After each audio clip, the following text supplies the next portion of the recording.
एक नगर में हरिपाल नाम का एक ठग रहता था। वह बहुत ही ज्यादा चालाक और होशियार था। अपनी मीठी मीठी बातों में फंसाकर वह बड़े बड़े लोगों को ठग लेता था।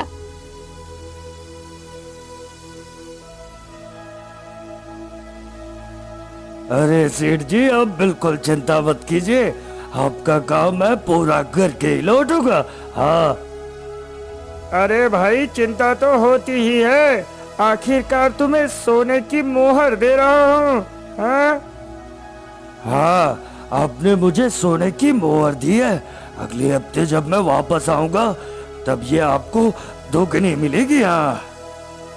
सेठ नामचंद बड़े व्यापारी थे और काफी बुद्धिमान भी थे। एक दिन हरिपाल उनके पास पहुंचा और सेठ को भरोसा दिलाया कि वो ऐसी युक्ति जानता है जिससे कि मोहरों को दुगना किया जा सकता है।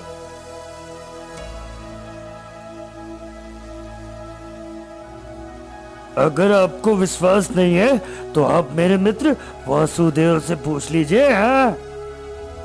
हाँ सेठ जी, ये ऐसा उपाय लगाता है कि सोने की मोहर दोगुनी हो जाती है। हाँ। आहा, ठीक है ठीक है। अगले हफ्ते तक मैं तुम्हारा इंतजार करूंगा। मुझे दोगुने मोहर चाहिए।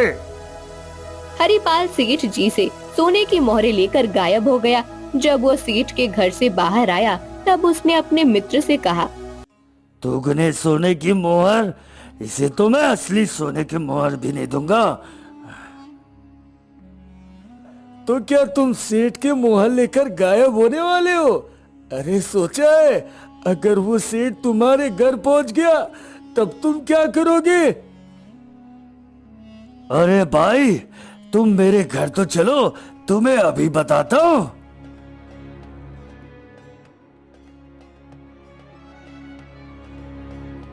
हरिपाल और उसका मित्र वासुदेव एक झोपड़ी के सामने पहुँचे। ये किसका घर है भाई? ये मेरा घर है भाई, मेरा घर। अरे तुम्हारे पास तो इतना धन है, फिर भी तुम झोपड़ी में क्यों रहते हो? ताकि सेठ जैसे लोगों को आसानी से ठगे जा सके। हरिपाल ने ठगी कर करके बहुत सारा धन कमाया था, किंतु वो सबको दिखाने के लिए एक झोपड़ी में रहता था ताकि कोई उससे शिकायत न कर पाए। यदि कभी कोई उसके घर शिकायत करने पहुंच जाता था तब वो काफी ज्यादा रोने लग जाता था, जिस कारण लोग उसे गरीब समझकर उसे छोड़ दिया करते थे।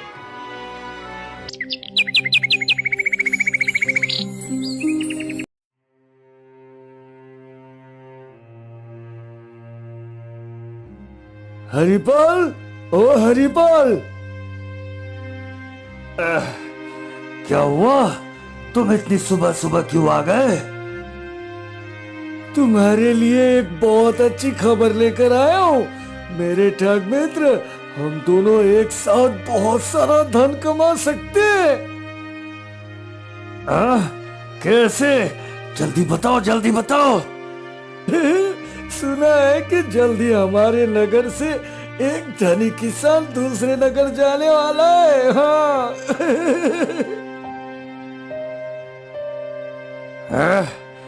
तो क्या हुआ? भला किसान के पास अनाजों के अलावा क्या मिल सकता है? वो बहुत धनी है और बहुत सारा धन लेकर जंगल पार करके नगर से जाने वाले हैं। ये अच्छा समय जब हम रास्ते में उनके साथ ठगी कर सकते हैं। हाँ। हरिपाल और उसका मित्र वासुदेव किसान को ठगने की योजना बनाते हैं।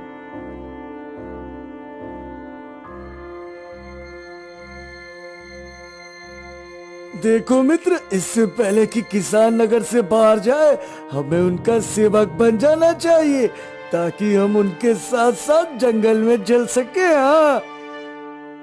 हरिपाल और उसका मित्र किसान के पास जाते हैं। कहो, तुम दोनों कौन हो और यहाँ क्या करने आए हो? मान्यवर, हम दोनों गरीब हैं और काम की तलाश में आपके पास आए हैं।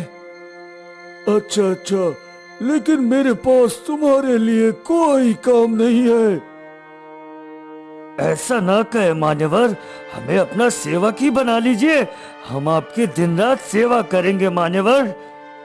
इस प्रकार हरिपाल और उसके मित्र की योजना सफल हुई। किसान ने उन दोनों को अपना सेवक बना लिया। दोनों खूब मन लगाकर किसान की सेवा करते थे। किसान जो कहता है वो दोनों वही करते थे। वाह, तुम दोनों अब मेरे वफादार बन चुके हो। कल की रात्रि मैं बहुत सारा धन लेकर दूसरे नगर जाने वाला हूँ और मैं चाहता हूँ तुम दोनों भी मेरे साथ चलो। नहीं नहीं मान्यवर, भला हम आपके साथ जाकर क्या करेंगे? अरे मैं तुम दोनों को अपनी सुरक्षा के लिए लेकर जाना चाहता हूँ। मैं किसी अन्य पर विश्वास नहीं कर सकता।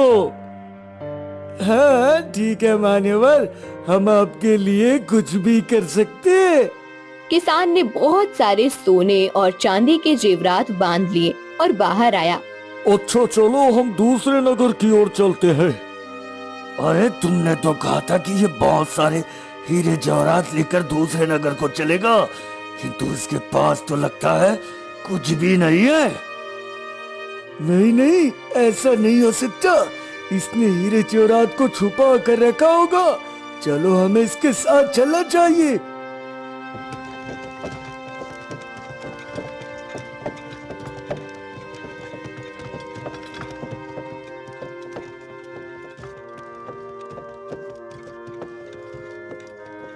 मान्यवर, हम काफी दूर आ गए, हमें थोड़ी देर आराम कर लेना चाहिए। नहीं नहीं, समय से दूसरे नगर पहुंचना आवश्यक है, आवश्यक। हाँ सचमुच बहुत दूर आ गए हैं। मुझे तो भूख भी लग रही है। चलो थोड़ी देर विश्राम कर लेते हैं मान्यवर। हाँ, आप दोनों विश्राम कीजिए, मैं अभी कुछ खाने का प्रबंध करके आता हूँ। वासुदेव और किसान पेड़ की छाया में विश्राम करने लगे और हरिपाल भोजन लेने के लिए चला गया।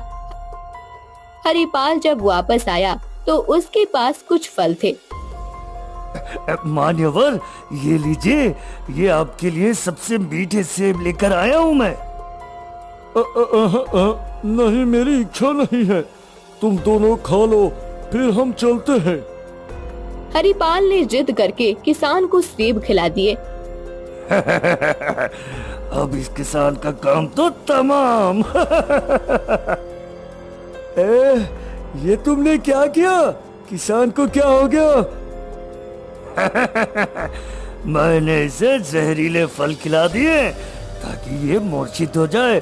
अब जल्दी से इस किसान के हीरे जेवरात समेट लेते हैं। हाँ। हरिपाल और वासुदेव ने किसान से हीरे जवाहरात ले लिए और जंगल से बाहर भागने लगे। रास्ता तो यही था जिससे हम आए थे, किंतु ये खत्म क्यों नहीं होता? हाँ, हम बहुत दूर आ गए। ये रास्ता खत्म होने का नाम क्यों नहीं लेता? चलो कुछ देर और दूर चलते हैं। जैसे ही वह दोनों आगे बढ़े, ये क्या? हरिपाल चौंक गया। अरे ये सब क्या हो रहा है हमारे साथ? ये किसान यहाँ मूर्छित पड़ा हुआ था। लगता है हमने अपनी यात्रा जहाँ से शुरू की थी, हम वहीं फिर से वापस आ गए हैं। अब हम इस जंगल से बाहर कैसे जाएंगे? चलो एक बार और प्रयास करते हैं। हरिपाल और वासुदेव फिर से प्रयास करते हैं कि वे जंगल से बाहर निकल सके, किंतु फिर से वे किसान के पास वापस आ जाते हैं। अब हम क्या करेंगे? रुको, अरे मुझे थोड़ी देर सोचने तो दो कि आगे क्या करना है। वे दोनों जंगल के दूसरे रास्ते से हीरे जवाहरात लेकर भागने की कोशिश करते हैं। तभी रास्ते में उन्हें एक साधु दिखाई देता है। महात्मा, हमारी सहायता कीजिए।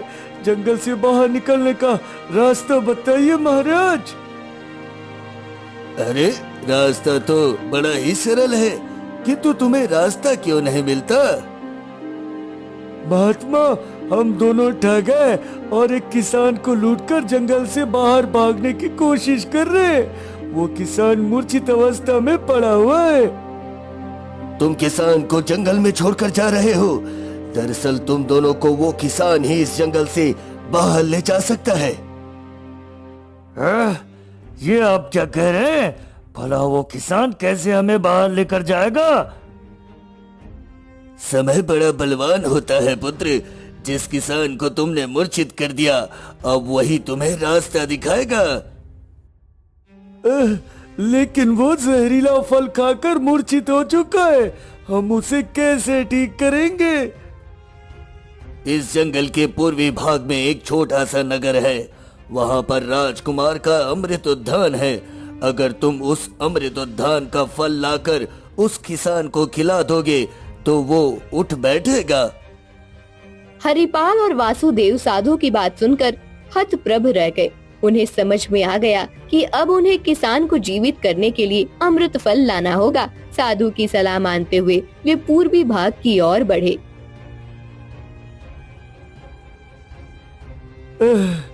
अरे भाई, ये काम तो और भी मुश्किल हो गए। अब हम राजकुमार के अमृत उद्यान से फल लाना होगा। ये कैसे संभव है? मित्र, चिंता मत कर। ठगी करने में हम माहिर हैं। ये काम भी कर लेंगे। हमें बस एक अच्छी योजना बनानी होगी। हाँ। वे दोनों पूर्वी जंगल की ओर बढ़ते गए और आखिरकार उन्हें अमृत उद्यान दिखाई दिया।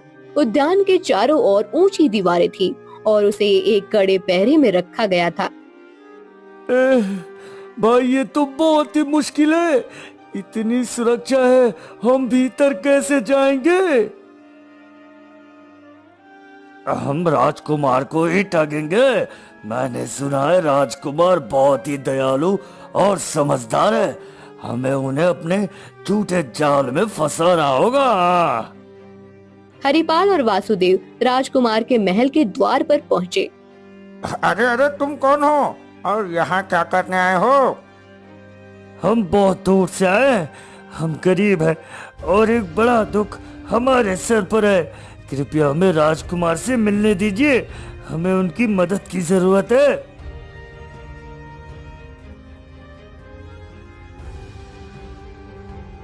सिपाही ने उनकी बात सुनकर उन्हें राजकुमार के सामने पेश किया।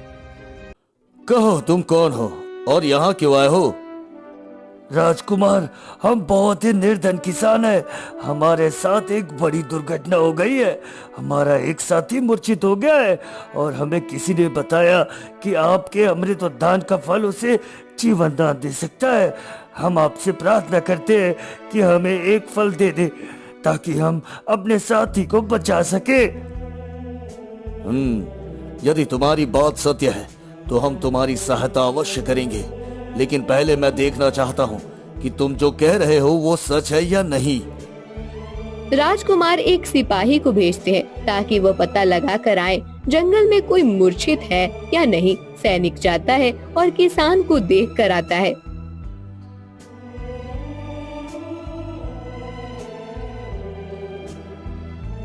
राजकुमार, ये सच है कि इस जंगल में एक किसान मूर्छित पड़ा हुआ है।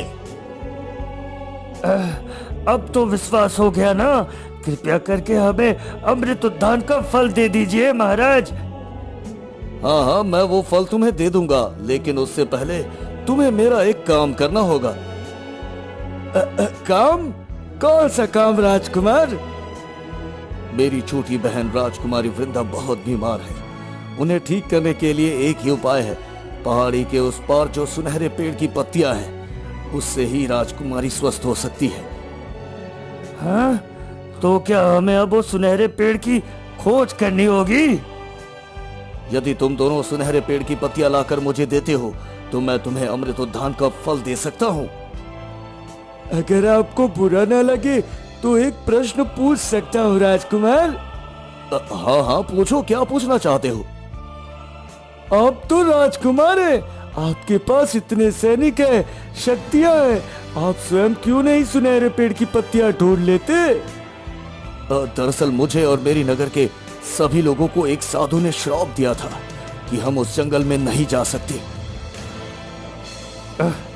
ठीक है राजकुमार, हम आपका ये काम करने के लिए तैयार हैं। हरपाल और वासुदेव दोनों सुनहरे पेड़ की पत्तियां ढूंढने निकल पड़ते हैं। रास्ते में उन्हें फिर से वही साधु मिलते हैं। अरे तुम दोनों को क्या हुआ? तुम दोनों तो राजकुमार के पास गए थे।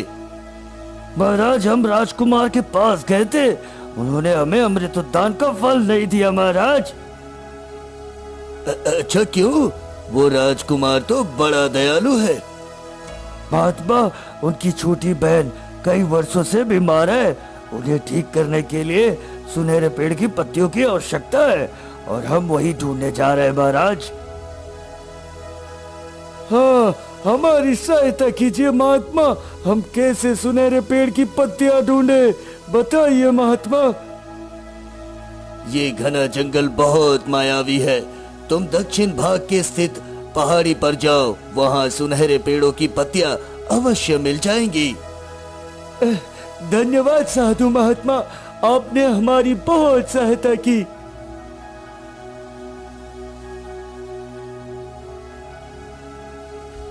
हरपल और वासुदेव दक्षिण भाग में स्थित पहाड़ी पर चढ़ने लगते हैं। उन्हें पहाड़ी के उस पार सुनहरा पेड़ दिखाई देता है। वो देखो सुनहरा पेड़, लेकिन इसमें से असली कौन है, ये कैसे पता चलेगा? तुम भूल गए क्या? साधु ने कहा था जिस पेड़ की कोई छाया ना हो उसे ही असली सुनहरा पेड़ समझना। हाँ हाँ, चलो चलकर देखते हैं और पत्तियां लेकर जल्दी से राजकुमार के पास चलते हैं। वे दोनों पेड़ों से सुनहरे रंग की पत्तियां तोड़ते हैं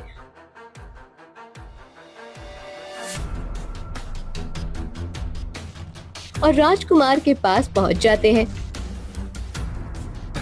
देखिए राजकुमार, हम सुनहरे पेड़ की पत्तियां लेकर आए हैं। राजकुमार उन पत्तियों को लेकर राजकुमारी के पास जाते हैं और राजकुमारी थोड़ी देर में बिल्कुल ठीक हो जाती हैं। तुम्हारा बहुत बहुत धन्यवाद मित्र, तुम्हारे कारण मेरी बहन को नया जीवन मिला है।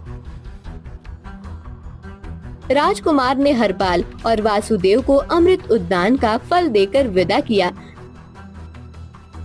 वे दोनों फल लेकर मूर्छित किसान के पास पहुँचे और फल को किसान को दिखाया। तुम दोनों ने मेरे साथ क्या कर दिया था और मेरे हीरे जेवरात कहाँ गए, बताओ मुझे। मुझे क्षमा कर दीजिए मान्यवर, अपने लालच में आकर मैं आपके हीरे जेवरात लूटकर भागना चाहता था और इस कारण मैंने आपको मूर्छित कर दिया था मान्यवर। क्या?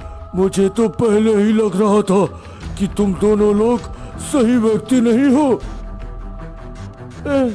लेकिन देखिए कि समय कितना बलवान होता है कि आखिरकार हमें वापस ही आकर आपको स्वस्थ करना पड़ा ताकि हम इस जंगल से बाहर जा सके। नहीं नहीं, मैं तुम लोगों को कोई रास्ता नहीं बताऊंगा। नहीं नहीं, हमें क्षमा कर दीजिए और हम आपसे वादा करते हैं कि हम किसी के साथ अब ठगी नहीं करेंगे। किसान हरिपाल और वासुदेव के साथ जंगल से बाहर आया। इस प्रकार हरपाल और वासुदेव दोनों ने गलत काम छोड़ दिया और वे दोनों सही रास्ते पर काम करने लगे।